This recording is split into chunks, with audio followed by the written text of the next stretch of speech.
ये मीडिया पाकिस्तान की एस्टेब्लिशमेंट के इशारों पे नाच रहा है। पहले भी नाचता रहा है, आज भी नाच रहा है। फर्क यह है कि आज कपड़े उतार के नाच रहा है।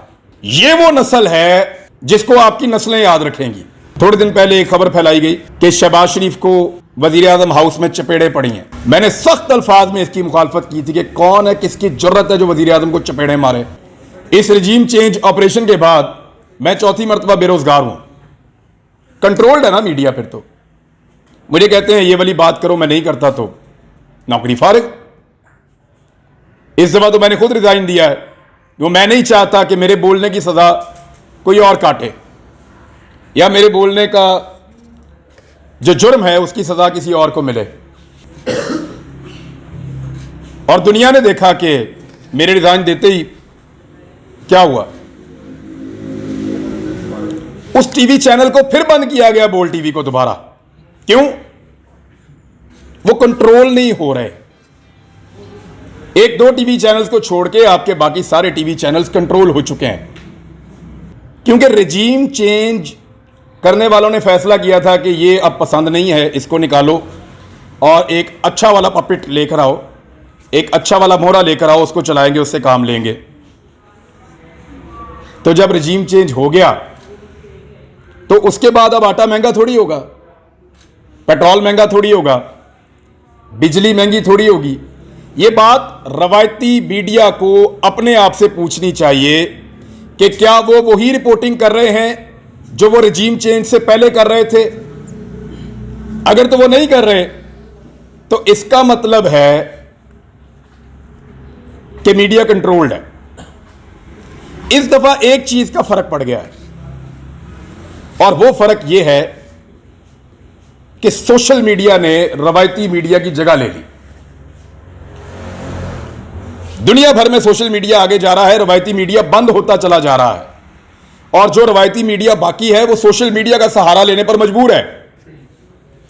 अभी आप इन्हें कहें ना, बड़े बड़े तुर्रम खान चैनल हैं, इन्हें कहें अपने अपने सोशल मीडिया अकाउंट्स बंद कर दें, इन्हें कहें सोशल मीडिया के ऊपर अपनी प्रेजेंस खत्म कर दें और बताएं ये कितने पॉपुलर हैं, तो वो सोशल मीडिया के मरहूने मिन्नत अब हैं, उसके बगैर उनका गुजारा नहीं है। तो सोशल मीडिया के ऊपर एक और बड़ी इंटरेस्टिंग चीज है, यही टीवी चैनल अपने टीवी के ऊपर खबर कुछ और देते हैं, सोशल मीडिया पे कुछ और देते हैं। यानी सोशल मीडिया पे कोशिश करते हैं थोड़ा सा वो बता दें जो पब्लिक की डिमांड है, और रवायती मीडिया पे कंट्रोल्ड किस्म के एनवायरनमेंट में कंट्रोल्ड किस्म की चीजें चलाते हैं। क्यों? यह मीडिया पाकिस्तान की एस्टेब्लिशमेंट के इशारों पे नाच रहा है। पहले भी नाचता रहा है, आज भी नाच रहा है। फर्क यह है कि आज कपड़े उतार के नाच रहा है। पहले जरा थोड़ा सा शर्म हया के साथ नाच रहा था। अभी यह बहुत बेहुदा और नंगा नाच है जो पाकिस्तान का मीडिया नाच रहा है, पाकिस्तान की एस्टेब्लिशमेंट के कहने के ऊपर। लेकिन पाकिस्तान की कौम इनको देख रही है।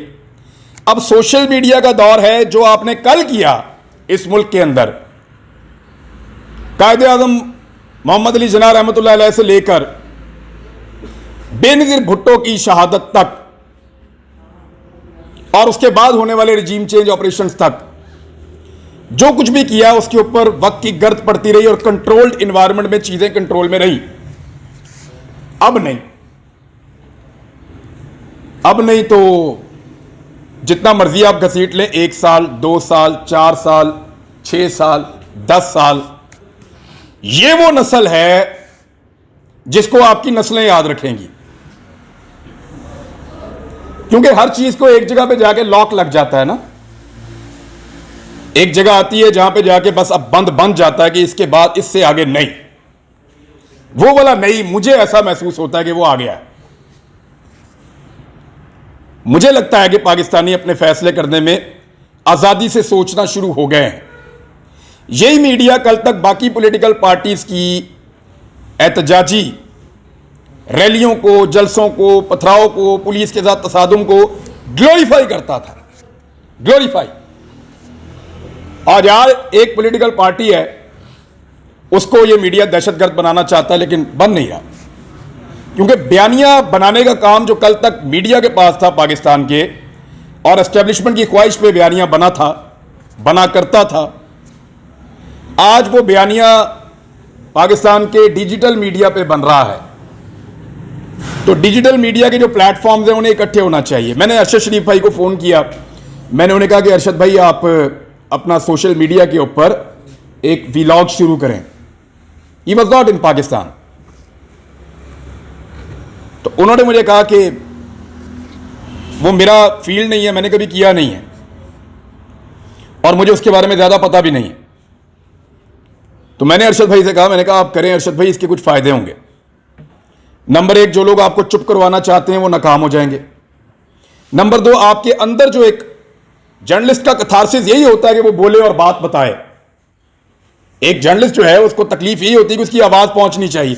मैंने कहा आपको एक इनर पीस भी होगा कि जो आप कहना चाहते हैं वो आप कह रहे हैं और बात लोगों तक पहुंच रही है। दो चीज़ें। तीसरा, मैंने उन्हें कहा कि ये पता चलना चाहिए कि हम में और मुल्क दुश्मनों में बहुत फर्क है। मुझे पता है अरशद शरीफ बाहर जाकर भी जो बात करेगा वो वही करेगा जो कानून और आइन के मुताबिक होगी। अरशद शरीफ ने बाहर जाके कोई पाकिस्तान का गद्दार नहीं बन जाना था। तो इससे सबक हासिल होना चाहिए एस्टेब्लिशमेंट को भी कि उसने वही बात की जो वो पाकिस्तान में बैठकर कर रहा था। आज साबिर शाकिर ने जितनी बात की है पाकिस्तान से बाहर, जितने भी लोग हैं आप उठाएं, क्या वो पाकिस्तान में भी ऐसी ही बात नहीं करते थे? क्या उनका रवैया बदल गया? क्या वो गालियां दे रहे हैं?